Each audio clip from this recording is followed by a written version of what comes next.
Today on CityCast DC, the hot, muggy days of late summer are a great time to explore DC's museums. Now, when you think about a museum day in the district, chances are you might be thinking exclusively of the mall. But local journalist Madeline Weinfield says there's a whole range of underrated museums that you should be checking out too.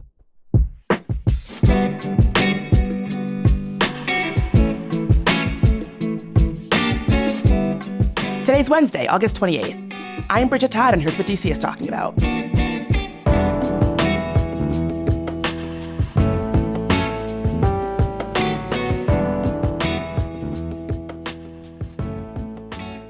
So Madeline, you have explored DC's museums beyond the mall, beyond the things that we pretty much all know about, like the Smithsonian. I feel like when people talk about how great DC's museums are, oftentimes they are talking about the museums on the mall, but when folks only stick to the mall, what are they missing out on? Yeah, that's such a good question because there is such a wealth of resources in the city right along the National Mall, but there are so many smaller museums tucked away in all of the city's neighborhoods that just provide a totally different, unique approach to seeing collections and interacting with art and artifacts. And you're really getting a more local experience when you leave the National Mall, as wonderful as it may be. So speaking of the Smithsonian, are there Smithsonians that you think deserve more love or people should be shouting out more? I think we talk about the Air and Space Museum and natural history, but are there smaller ones that folks should be aware of? I love the Asian Art Museum. I think it's such a special place. They just celebrated 100 years last year. There's a new exhibit that just went up celebrating Whistler's Peacock Room. I think it just opened this weekend. I haven't had a chance to go see it yet. I love that space. It's right next to the African Art Museum, so you can visit them while you're in that same space along the mall, right next to the Smithsonian Castle Garden, which is such a special place. The Museum of the American Indian, I feel like, has so much potential. It's an incredible building and a collection that is begging to have more added to it. So I always love to go see what they're doing and hoping that they'll keep adding more to it as well.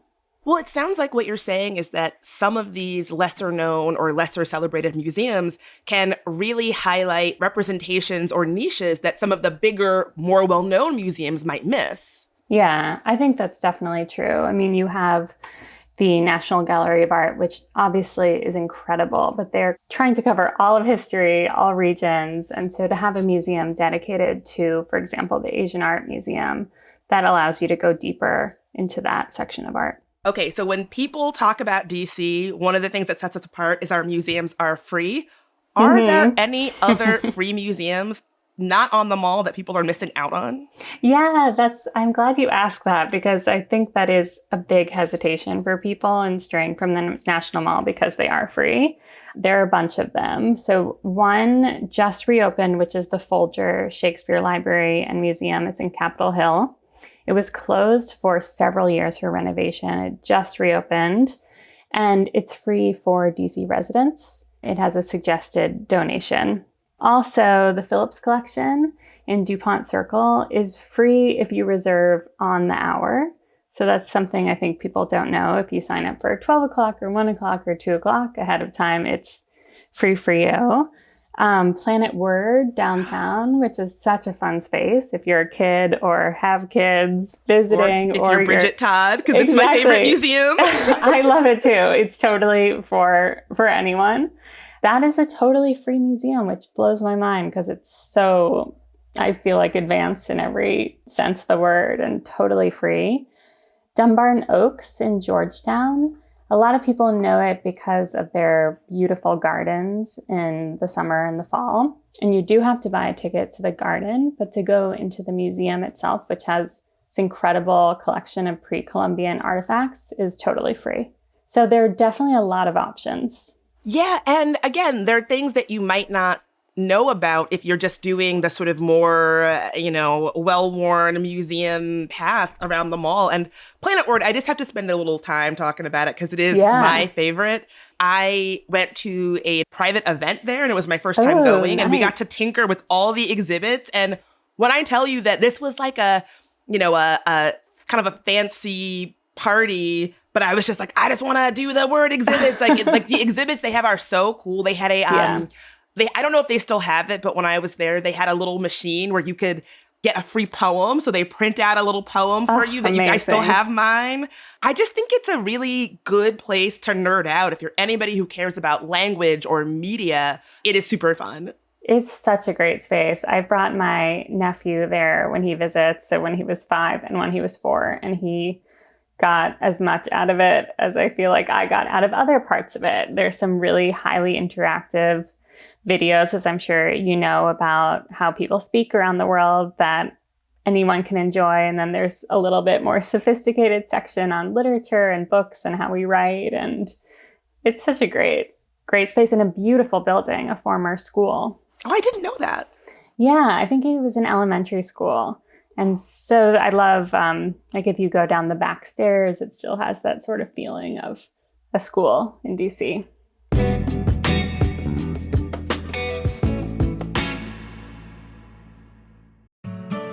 Let's be real, lawsuits are not fun. But with Paulson & Nace, at least they're a little easier. Paulson & Nace is a DC law firm in every sense of the word. It was founded here in 1979. Partner Chris Nace is a local who cares deeply about the DC community, even serving on the board of the local branch of the Living Classrooms Foundation in his free time. Nace and his associates Samantha Peters and Maya Perry handle medical malpractice, wrongful death, and other complex injury cases. And they don't just settle every case. They'll go to court. They'll fight for you. Paulson & Nace has even been recognized as one of U.S. News' best law firms.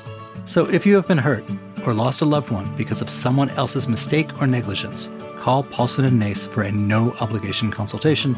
Visit www.paulsonandnace.com. That's PAULSONANDNACE.com. Or call 202-463-1999.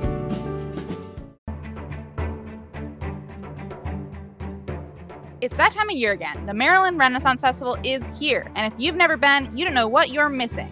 I go every year because when else can you dress up like a hot medieval knight and double fist turkey legs? There's so much to see and do. It's like a 16th century theme park with shops and pubs, music and performances, all just an hour from DC. My personal favorite is the live jousting, which can get alarmingly competitive and realistic. The festival opens August 24th and runs Saturdays, Sundays, and Labor Day Monday through October 20th.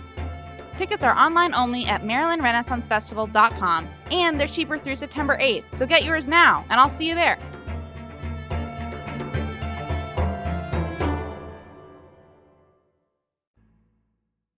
So in that neighborhood, where Planet Word is, there's tons of like row homes and things like that. You might not think it, but some of those row homes actually have museums tucked inside of them. Can you tell us a little bit about some of those? Oh, sure. One that comes to mind is the Clara Barton Missing Soldiers Office or Missing Soldiers Museum. It's such an interesting place. It's in one of those row homes downtown. It's fairly close to the Portrait Gallery. So if you're over there spending a lot of time in that museum, which is a huge part of the Smithsonian collection, it is actually where Clara Barton, who was a nurse during the Civil War, she was one of the founders of the American Red Cross. She set up an office following the Civil War for people who are looking for loved ones who were missing in battle. Should say on the Union. She was just working with Union soldiers who were missing, trying to connect them to any clues she had. And she operated out of this space. And it had long been abandoned and was slated for demolition for some, I'm sure, fancy office tower or something. And kind of dramatically at the last minute, they found a stack of documents related to her work in the attic of the building. And then it ended up being saved by the help of a lot of local people in the city. And it's a fascinating, fascinating space because it's so bizarre, but such an interesting part of DC history and American history. And it's one of those museums that's a little frayed around the edges, which I personally love. It feels a little bit like so hidden because doesn't have this huge flashy budget. It's definitely worth going to. That is a ticketed museum, but it's worth spending an hour or two there. Well, you describe it as sort of frayed and like rough around the edges. Is there sort of a different vibe when you're going to a museum that's tucked away in a row house versus going to the Smithsonian? Oh yeah, definitely. It feels much more under the radar, something that you may not have read about in a guidebook or seen online. I think it also allows you to have a much more intimate experience with the space and talk to the people or the person. When I was at the Clara Barton Museum, there was one person working there. To really talk to them and learn more about the space, and to be alone in these spaces is so interesting, especially in a city like DC. It's rare to sometimes be alone in a place, and to go into a historical structure and with these interesting artifacts and have a chance to really take your time is different than being in a crowded gallery of art, for example. I completely agree. Are there any other museums maybe tucked away in row houses or places where folks might not think a museum is that you want to mention? Sure. One of them is a new museum that opened last year, I believe, the Capitol Jewish Museum, which is downtown in a truly bizarre part of downtown where there's really not much going on. There's a lot of construction right now. And it was a former old synagogue of DC. And it's a very cool space. And right now they have a very fun exhibit on the history of the Jewish deli. And that's really fascinating. It makes you really hungry for a bagel. So you are speaking my language. Fun. I got to check this one out. I think I would really, really enjoy it. Yeah. And it's called I'll Have What She's Having, which is a line from When Harry Met Sally, with a famous scene in Katz's Deli, for those who know. So it's really fun. Don't worry, Madeline. I'm not going to ask you to give us your best Meg Okay, Ryan. Don't worry. you. We'll do that off mic. So funny. There's also another place called the Krieger Museum, which is in a neighborhood of DC that I don't go to really ever. It's very fancy. It's a lot of fancy private schools up there and big homes. It's definitely not row house DC. But there is a private home that was built, I believe, in the 60s. That's really this example of mid-century architecture that's incredible. That is now a private museum. It's mostly impressionist pieces of art. It is ticketed, but it's incredible space to be able to walk through this architectural wonder and see art on the walls, and definitely something you have to plan to go to because it's not on my regular daily route, that neighborhood of DC. Okay, so you are really the museum expert. Can you paint us the picture of Madeline's perfect museum day, checking out some underrated museums, and then maybe what you would eat and or drink along the way of this perfect day? Yeah, sure. That's such a hard question. Can I give you a few options, maybe? Please. So I am in Capitol Hill. So if I'm feeling very lazy, a perfect day might be walking to the Folger because I can walk to it, and that's really nice. And I've been twice since it opened, bringing visitors from out of town, and I haven't yet felt like I've gotten to spend a lot of time with the artifacts there. So I would spend some time there. They're opening a cafe that's going to be fabulous, I'm sure. It's not quite open, so I would stop at Jimmy T's, which is a very old school diner on East Capitol Street. It's been around forever. It's the definition of a greasy spoon, great for grilled cheese and cup of coffee and French fries. So that would be my first option. If I was going further afield, I might combine the Phillips collection in DuPont Circle and a stop at their cafe, Bread First, which is a local favorite and a great space. And then move up to Dumbarton Oaks in Georgetown, maybe stopping at Stokowski's Deli to get a sandwich on the way. And maybe also if I continued further up into Forest Hills to go to Hillwood, which is the Marjorie Merriweather Post estate, which is a really fun place, kind of over the top mansion with incredible grounds. She was the Post cereal heiress and the original owner of Mar-a-Lago in Florida. Fun fact. And there's a new movie that came out this year with this all-star comedic cast with Sarah Cooper, Hugh Grant, Melissa McCarthy, Jerry Seinfeld, called Unfrosted. That is about, she's one of the main characters. So it's kind of fun to put it in context. If I was sticking downtown, I would go to the Capitol Jewish Museum, which I mentioned.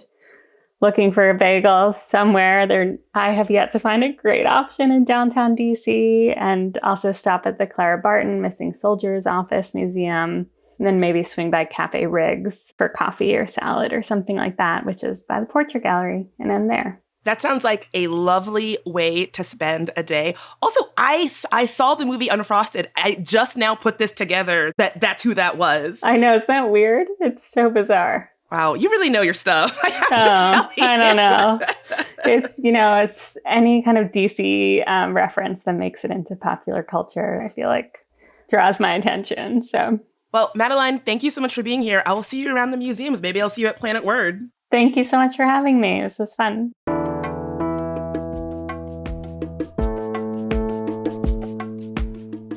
That's all for today here on CityCast DC. If you enjoyed the show, share it with your friend who is obsessed with museums. We'll be back tomorrow morning with even more news from around the city. Talk to you then.